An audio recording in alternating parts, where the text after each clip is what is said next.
Nous sommes ici devant le donjon de La Roche-Posay où ont lieu un certain nombre de concerts pendant les 3 jours, jusqu'à demain bien sûr.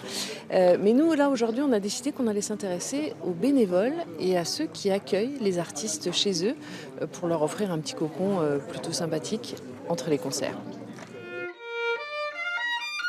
Des rencontres, des échanges, des moments de détente, c'est ce que trouvent les musiciens invités au festival grâce à l'accueil qui leur est fait par les bénévoles. La plupart sont logés chez les habitants de La Roche-Posay. C'est vraiment idéal, c'est l'environnement pour travailler. Ça me détend, évidemment, et ça change tout, hein. Déjà, je sens que je fais la musique un peu différente que ce que je fais à Paris. C'est l'atmosphère, et c'est l'atmosphère de l'endroit, et c'est l'atmosphère des gens qui font l'ambiance du festival. Si vous avez plutôt le besoin d'être dans un cocon, ce qu'on appelle être chez l'habitant, c'est quelque chose de très réconfortant. Il y a peut-être quelque chose qui nous renvoie au passé, à être dans sa famille, être chez les siens. Et il y a quelque chose avant de se déverser dans le concert et de monter sur scène, il y a quelque chose de très rassurant et très réconfortant de l'ordre de l'affect. Quant à Denise, qui leur a ouvert sa maison, elle adore cette ambiance. Bah, c'est magnifique. Tout à l'heure, quand ils jouaient là tous les deux, on a une émotion. Je suppose que c'était la même chose, vous sentez quelque chose.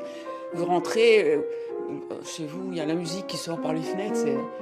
Ça dure qu'une semaine, mais c'est une semaine formidable. C'est quand même des moments très forts et uniques aussi. Parce qu'on a des relations avec les musiciens qui sont vraiment très chaleureuses, ils sont très proches. Les bénévoles sont une quarantaine à assurer l'accueil, mais aussi les entrées, la technique ou les repas. On dit que la musique adoucit les mœurs, et pourtant ce n'est pas toujours le cas, puisque ici, dans ce lieu qui semble à peu près idyllique, il s'est passé un fait divers dramatique après la disparition d'une jeune pianiste chinoise. Et en effet, on vient de découvrir son corps dans la Creuse.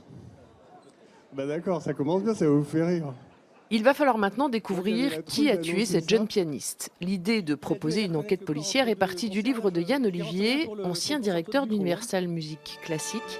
Il s'est lancé dans l'écriture avec un polar dont l'action se situe dans le monde de la musique. Pendant tout le festival, les spectateurs vont donc chercher des indices.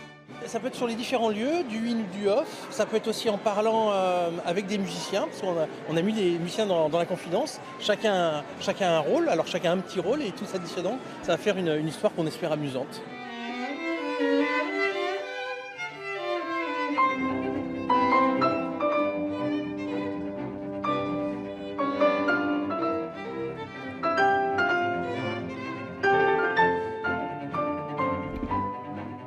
Le nom de l'assassin sera dévoilé dimanche soir.